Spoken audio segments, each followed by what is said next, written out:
Avis vascular centre మన దేశంలోనే the best varicose vein hospital. Hi నమస్తే, వెల్కమ్ టు ఐ డ్రీమ్. నేను మీ anchor Pratyusha.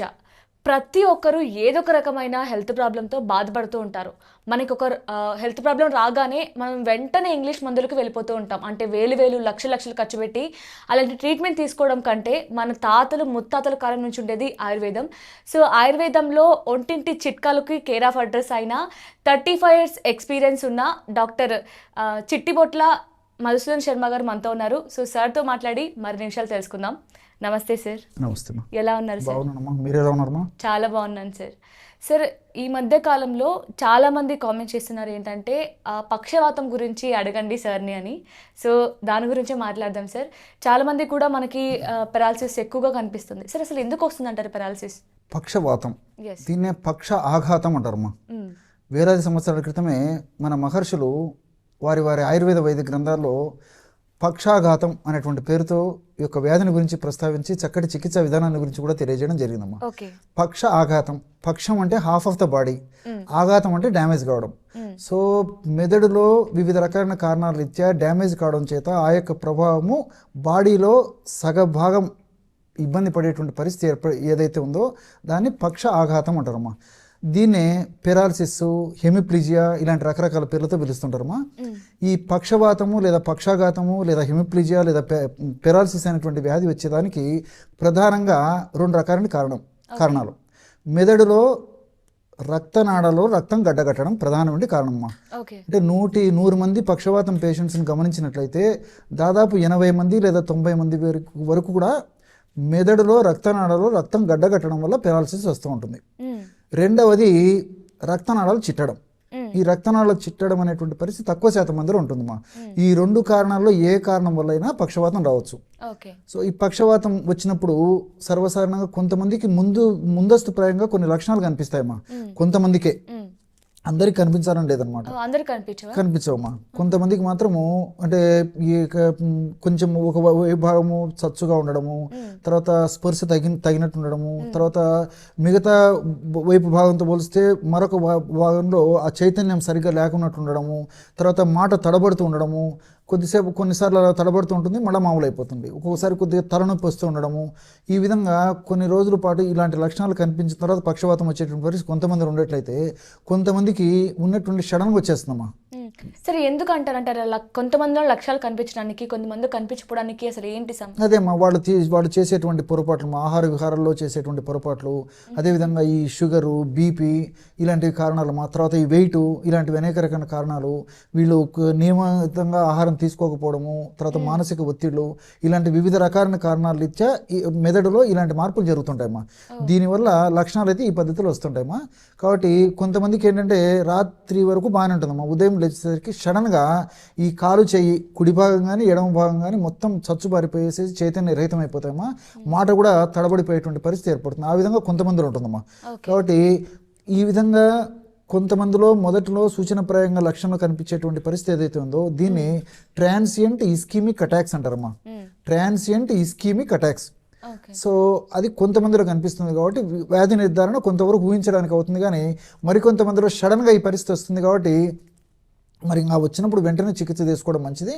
సర్వసాధారణంగా బీపీ ఎక్కువ ఉన్నటువంటి వాళ్ళలో, షుగర్ ఎక్కువ ఉన్నటువంటి వాళ్ళలో, వెయిట్ ఎక్కువ ఉన్నటువంటి వాళ్ళలో, మానసిక ఒత్తిడి ఎక్కువగా ఉన్నటువంటి వాళ్ళలో, వీళ్ళలోనే ఎక్కువ శాతం మందిలో వచ్చేటువంటి పరిస్థితి ఏర్పడుతుంటుందమ్మా. ఓకే, సరే, ఈ పక్షవాతంని తగ్గించుకోవడం కోసం ఇటు ఇంగ్లీష్ మందులు కాకుండా, ఇట్లా కాస్ట్లీ మెడిసిన్ కాకుండా మీరేమైనా ఇంట్లోనే చేసుకునే చిట్కాలు ఏమైనా చెప్తారా? ఉన్నాయమ్మా. వైద్యులు సూచించిన మేరకు ఔషధాలు వాడుకుంటూ ఇప్పుడు మనం చెప్పుకోబోయేటువంటి ఈ యొక్క ఫార్ములాను వాడుకోవడం వల్ల సైడ్ ఎఫెక్ట్స్ ఉండవు, అన్ని సైడ్ బెనిఫిట్స్ ఉంటాయి. రెండోది ఏంటంటే చాలా త్వరగా రికవర్ వచ్చేస్తుందమ్మా. 3వ పాయింట్ ఏంటంటే మరలా తరచుగా ఈ సమస్య పునరావృతం కాకుండా కూడా ఇప్పుడు మనం చెప్పుకోబోయేటువంటి ఆహార ఔషధాలు సదా దేహంలో వాటి యొక్క ప్రభావం చూపిస్తూ సదా కాపాడుతుంటాయమ్మా. అంటే తగ్గించుకోవడమే కాకుండా మళ్ళీ రాకుండా కూడా చేస్తారు. అంతే కదమ్మా. తగ్గిపోవడంతోనే కాదు కదమ్మా, మళ్ళీ రాకుండా ఇంపార్టెంట్. మళ్ళీ వచ్చిందనుకో డ్యామేజ్ శాతం మరీ పెరిగిపోతుంది. సో అలా కాకుండా ఉండేందుకు కూడా ఆయుర్వేద ఔషధాలు, ముఖ్యంగా ఒంటింట్లో ఇప్పుడు దొరికేటువంటి నేను చెప్పేటువంటి ఔషధాలు చాలా బాగా పనిచేస్తాయి. ఇప్పుడు ఈ ఫార్ములా చెప్తే చాలా ఆశ్చర్యపోతారమ్మా. అన్ని మీకు తెలిసినవమ్మా, అన్ని మన ఇంట్లో ఉండేటివే. సో మొట్టమొదటిది శొంఠి. ఓకే. అల్లాన్ని ఎండబెట్టి తయారు చేసినటువంటి ఇది ఏదైతే ఉందో దాన్ని శొంఠి అంటారు. శొంఠి సర్వసాధారణంగా ఇళ్లలో ఉంటుంది. శొంఠి పొడి కూడా మనకు మార్కెట్లో దొరుకుతుందమ్మా. శొంఠి కొమ్ములు కూడా మార్కెట్లో దొరుకుతాయి. శొంఠి పొడి ఒక 20 గ్రామ్స్ తీసుకోవాలమ్మా. ఓకే. రెండవది ఆవాలు. ఆ. చాలా ఆశ్చర్యపోతారమ్మా, చెప్తున్నాను కదమ్మా. అసలు ఈ సొంటి ఆవాలతో మనకి పక్షం తగ్గుతుంది. అవునమ్మా, చెప్తానమ్మా. అది కూడా ఆవాలు జస్ట్ కాస్త కొద్దిగా వేయించాలమ్మా, మరి ఎక్కువ వేయించకూడదమ్మా. వేయించేసేసి పొడి చేసేసి ఒక 20 గ్రామ్స్ ఆవాల పొడి తీసుకోవాలి. శొంఠి పొడి 50 గ్రాములు, ఆవాల పొడి శొంఠి పొడి 20 గ్రాములు, ఆవాల పొడి 20 గ్రాములు. అదేవిధంగా మిరియాలమ్మా, మిరియాలను కాస్త వేయించేసేసి పౌడర్ లాగా తయారు చేసుకొని ఆ యొక్క చూర్ణాన్ని ఒక 20 గ్రాములు తీసుకోవాలి. సో ఈ మూడు ఒక్కొక్కటి 20 గ్రాముల చొప్పున తీసుకునేసరికి మొత్తం 60 గ్రాముల ఔషధం రెడీ అయిపోతుందమ్మా. ఇది నేను క్యాలిక్యులేషన్ వేసి కూడా చెప్తానమ్మా. ఇది 1 మంత్కి వాడుకోవాలి. ఉదయం 1 గ్రాము, రాత్రి 1 గ్రాము. సరే, మొత్తం కూడా 20 గ్రామ్స్ అంటే మొత్తం 60 గ్రాములు వస్తుంది. సో 60 గ్రాములు అంటే రోజు 2 గ్రాములు వాడుకున్నట్లయితే ఎన్నాళ్ళు వస్తుంది ఎగ్జాక్ట్లీ అమ్మా? మీకు తెలుసు కదమ్మా, 30 డేస్ వస్తుంది. 30 డేస్ అయిన తర్వాత మళ్ళీ ఫ్రెష్గా తయారు చేసుకొని వాడుకోవాలమ్మా. ఈ విధంగా అవసరాన్ని బట్టి కొన్నాళ్ళ పాటు రెగ్యులర్గా వాడుకోవడం వల్ల ఫలితాలు చాలా అద్భుతంగా ఉంటాయమ్మా. సో నేను చెప్పినటువంటి పద్ధతిని తయారు చేసుకోవాలి. ఈ విధంగా తయారు చేసుకుని అన్నీ కలిపేసేసి రోజు ఉదయం ఆహారానికి ఒక 10-15 నిమిషాల ముందు, రాత్రి ఆహారానికి ఒక 10-15 నిమిషాల ముందమ్మా. తినే ముందు వేసుకోవాలి. జస్ట్ 1 గ్రామ్ పౌడర్ తీసుకొని చిన్న ప్లేట్ కానీ లేదా తమలపాకులో కానీ వేసేసుకొని కాస్త తేనె కలిపేసేసి రంగరించేసి చప్పరించేసి మింగేసేయాలి. లేకపోతే దీన్ని ఒక 50 ml పాలల్లో కలిపి తీసుకోవచ్చుమా, లేకపోతే వాటర్లో కలిపి తీసుకోవచ్చు. మనసు ఉంటే మార్గం ఉందమ్మా. సో డైరెక్ట్ గా తీసుకోవచ్చు, లేదంటే మిల్క్ లో ఆరల్స్ వాటర్ లో ఎలాగైనా తీసుకోవచ్చు. ఇప్పుడు ఫర్ ఎగ్జాంపుల్ షుగర్ వ్యాధిగ్రస్తులు తేనె వాడకూడదు అంటారు, ప్రాబ్లం అయిపోతుంది. కాబట్టి ఎవరికి ఎలా వీలయ్యి ఎలా అనుకూలంగా ఉంటే అలా వాడుకోవచ్చమ్మా. ఏదో ఒక పద్ధతిలో ఈ యొక్క ఔషధాన్ని ఈ యొక్క పద్ధతిలో వాడుకోవాలి. మరి ఇవే కాకుండా మనకి మార్కెట్లో ఏమైనా ఆయిల్స్ అలా ఏమైనా ఉంటాయి అంటే రాసుకోవడానికి? చెప్తానమ్మా. మార్కెట్లో దొరికేటువంటి ఔషధాలు కూడా చెప్తానమ్మా. దీని గురించి చాలా ఆశ్చర్యపోతారు. కాబట్టి ఈ రోజుల్లో ఏంది బాష్ అంటే ఎక్కడ పనిచేస్తుంది, మరి ఆవాలు ఎక్కడ పనిచేస్తాయి, మిరియాలు అంటారమ్మా. శాస్త్రీయంగా చెప్పిన తర్వాత మీరు అడిగినట్లే మార్కెట్లో దొరికేటువంటి ఆయిల్స్ కూడా చెప్తానమ్మా. ఎందుకంటే ఈ రోజుల్లో ఏమంటే భౌతిక ప్రపంచం కదమ్మా, చిన్న చిన్న వాటి మీద లక్ష్యం తక్కువ, ఎక్కడ పనిచేస్తాయి అనుకుంటారు. నార్మల్ గా అసలు ఆవాల వల్ల ఇంత బెనిఫిట్ ఉంటుందని నాకు కూడా తెలియదు. మా చాలా మందికి ఐడియా ఉండదమ్మా. శొంఠిలో షాగోలు, జింజరాలు అనేటువంటి రసాయన పదార్థాలు ఉంటాయమ్మా. అదేవిధంగా కుర్కుమిన్ అనేటువంటి రసాయన పదార్థము, తర్వాత శాలిసైలిక్ యాసిడ్, ఇలాంటివి అనేక రకాల రసాయన పదార్థాలు అన్నమా. ఇవన్నీ కూడా ప్రత్యక్షంగా పరోక్షంగా ఇన్ఫ్లమేషన్ తగ్గించేందుకు ఉపయోగపడతాయి. మెదడులో వివిధ రకాలైన కారణాల రీత్యా రక్తనాళాల్లో మార్పు జరిగిందంటే ఇన్ఫ్లమేషన్ అనేటువంటి ప్రక్రియ జరుగుతుంటుందమ్మా. ఇన్ఫ్లమేషన్ అనేటువంటి ప్రక్రియను తగ్గించేందుకు, ఇన్ఫ్లమేషన్ ప్రక్రియలో తయారైనటువంటి హానికారకమైన రసాయన పదార్థాల యొక్క శక్తిని తగ్గించేందుకు, ఆ పదార్థాల యొక్క ఉత్పత్తిని తగ్గించేందుకు శొంఠిలో ఉన్నటువంటి నేను చెప్పినటువంటి జింజరాలు, షాగోలు, శాలిసైలిక్ యాసిడ్, కుర్కుమిన్ ఇవన్నీ ప్రత్యక్షంగా పరోక్షంగా ఉపయోగపడతాయమ్మా. రక్త సరఫరా బాగా చేసేటువంటి శక్తి శొంఠికి ఉంది. అంతేకాకుండా ఈ రక్తనాళాల్లో అవరోధాన్ని తొలగించడానికి, అంటే కొవ్వు పదార్థాల వల్ల అవరోధం ఉండవచ్చు, ఫ్యాట్ వల్ల అవరోధం ఉండవచ్చు, ప్లేట్లెట్స్ వల్ల అవరోధం ఉండవచ్చు. అవరోధాన్ని తొలగించేందుకు కూడా శొంఠి పని చేస్తుందమ్మా. సో ఈ విధంగా చెప్తే చాలా మందికి నిజంగా క్లారిటీ వస్తుంది, ఆశ్చర్యం వేస్తుందమ్మా. అదేవిధంగా రెండవ పదార్థంగా ఆవాలమ్మా.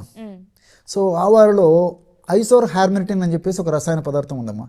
ఈ ఐసోర్ హార్మినిటిన్ అనేటువంటి రసాయన పదార్థం కూడా ఏంటంటే రక్తనాళాలను వ్యాకోచపరుస్తుంది. అంటే రక్తనాళాలు సంకోచ వ్యాకోచం బాగా జరిగినప్పుడు రక్త సరఫరా ఆయా భాగాలకు, ఆయా కణాలకు బాగా జరుగుతుంటుందమ్మా. ఈ ఆవాలను ఈ పద్ధతిలో వాడుకోవడం వల్ల రక్తనాళాలు వ్యాకోచం చెంది సంకోచ వ్యాకోచాలు బాగా జరగడం వల్ల ఆ కణజాలాలు, కణాల దగ్గర మెదడులో ముఖ్యంగా ఈ పోషకాంశాలు బాగా అందుతుంటాయమ్మా. ఆక్సిజన్ బాగా జరుగుతుంది.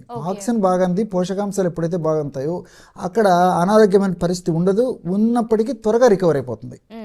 అదొకటి. రెండవది ఆవాల్లో సినిగ్రిన్ అనేటువంటి రసాయన పదార్థం కూడా ఉంటుందమ్మా.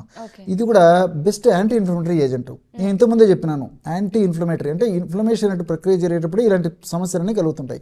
ఇన్ఫ్లమేషన్ తొలగించేందుకు ఆవాలు అన్నటువంటి ఈ సినిగ్రిన్ అనేటువంటి రసాయన పదార్థం కూడా ఉపయోగపడుతుందమ్మా. సరే, మిరియాలు ఏంటంటే మనం ఏదో కూరలు వేసుకుంటాం సార్, మిరియాలు ఏముంటుంది బా అని చెప్పేసి అనుకుంటామా. పిట్ట కొంచెం కూతగనం అన్నట్లు మిరియాలు చూడడానికి చిన్నగా ఉన్నప్పటికీ ఫలితం ఔషధ శక్తులు చాలా ఉంటాయమ్మా. సో ఆ మిరియాల్లో పెప్పరిన్ అనేటువంటి రసాయన పదార్థం ఉందమ్మా. ఈ పెప్పరిన్ అనేటువంటి యొక్క రసాయనిక పదార్థం కూడా ఈ సంకోచ వ్యాకోచాన్ని బాగా చెరిగేట్లు చేయడం కాకుండా రక్తనాళాల్లో రక్తం సజావుగా ప్రవహించేందుకు ఉపయోగపడుతుంది. అదేవిధంగా రక్తనాళాల్లో బ్లాక్స్ రాకుండా ఉండేందుకు కూడా ఈ యొక్క మిరియాలు చాలా చక్కగా ఉపయోగపడతాయి. అంతేకాకుండా ఈ యొక్క మిరియాలు వాడుకోవడం వల్ల షుగరు నియంత్రణ ఉంటుందన్నమాట. చాలామందికి షుగర్ వ్యాధిగ్రస్తులు ఈ సమస్య వస్తూ ఉంటుంది అనమాట. అంటే ఇన్సులిన్ రెసిస్టెన్స్ వల్ల ఇన్సులిన్ సెన్సిటివిటీని పెంచేందుకు మిరియాలు ఉన్నటువంటి పెప్పరిన్ అనేటువంటి రసాయన పదార్థం ఉపయోగపడుతుంది. అదేవిధంగా వెయిట్ లాస్ అయ్యేందుకు కూడా వెయిట్ వల్ల కూడా ఈ యొక్క సమస్య చాలా మందిలో వస్తుంటుందమ్మా. వెయిట్ ఉన్నటువంటి వాళ్ళలో కూడా ఈ పెరాలసిస్ సమస్య వస్తుంటుంది అనమాట. సో పరోక్షంగా వెయిట్ తగ్గేదానికి కూడా ఈ మిరియాలు ఉన్నటువంటి పెప్పరిన్ అనేటువంటి రసాయన పదార్థం ఉపయోగపడుతుంది. సో ఈ విధంగా మల్టిపుల్ బెనిఫిట్స్ నేను చెప్పినట్టు ఫార్ములా ఉన్నాయి కాబట్టి ఈ పద్ధతిలో తయారు చేసుకుని వాడుకోవడం వల్ల చాలా క్షేమదాయకంగా పనిచేస్తాయి ఈ ఔషధాలు. ఇంకోటి అంటే ఈ ఔషధాల యొక్క ప్రభావం సదా దేహంలో ఉంటూ సదా కాపాడుతూ సదా రక్షిస్తూ ఉంటాయి అవి. ఓకే, సరే, మీరు అడిగిన దానికి నేను వస్తానమ్మా. ఆయిల్స్ అమ్మా. సో కుడివైపు కానీ ఎడమవైపు కానీ మరి చైతన్య రహితమై సడన్గా ఎత్తడం కానీ దించడం చేత కాదమ్మా పాపం. సో ఉన్నట్టుండి కుటుంబం అంతా కుప్పకూలిపోయేటువంటి పరిస్థితి అమ్మా. ఇంట్లో మరి ఇంటి వాళ్ళకి ఎవరికి వచ్చినప్పటికమ్మా, మరి ఆడవాళ్ళకి వచ్చినా మగవాళ్ళకి వచ్చినా చాలా ఇబ్బంది కదమ్మా పాపం. ఇతరుల మీద డిపెండ్ అయ్యాల్సిన పరిస్థితి ఏర్పడుతుంటుంది. తప్పకుండా అవ్వాలి కదా, డిపెండబుల్ లైఫ్ అయిపోతుంది పాపం. మానసికంగా కూడా కుంగిపోతుంటారమ్మా. సో పైపూత మందుగా ఎలాంటి ఔషధాన్ని వాడుకోవాలంటమ్మా, విషముష్టి తైలం అని చెప్పేసి దొరుకుతుందమ్మా మార్కెట్లో. విషముష్టి తైలం అది మనకు ఆయుర్వేద ఔషధ విక్రయశాలలో దొరుకుతుందమ్మా. ఆ తైలాన్ని తెచ్చుకొని కాస్త తైలాన్ని తీసుకొని ఎక్కడైతే ఈ యొక్క చైతన్య రహితం అయిపోయి చెయ్యి కాలు పడిపోయినాయో ఆ భాగంలో అప్లై చేసి సున్నితంగా మర్దన చేయాలి. కాస్త వేడి చేసి గోరువెచ్చగా చేసేసి ఒక 5-10 నిమిషాల సేపు మర్దన చేసేసి 1 గంట సేపు అలాగ ఉన్న తర్వాత స్నానం చేస్తుంటే సరిపోతుందమ్మా. ఈ విధంగా రెగ్యులర్గా చేయడం వల్ల మరింత త్వరగా, మరింత సమర్థవంతంగా, మరింత శీఘ్రంగా ఆ సమస్య నుంచి బయటపడేందుకు అవకాశం ఏర్పడుతుందమ్మా. ఓకే, అంటే ఇప్పుడు మీరు చెప్పిన హోమ్ రెమెడీ కావచ్చు, ఈ ఆయిల్స్ యూజ్ చేయడం వల్ల కావచ్చు, మళ్ళీ రాకుండా మనం కాపాడుకోవచ్చు. కాపాడుకోవచ్చు. నైస్ సార్, చాలా చక్కగా చెప్పారు. Thank you so much sir.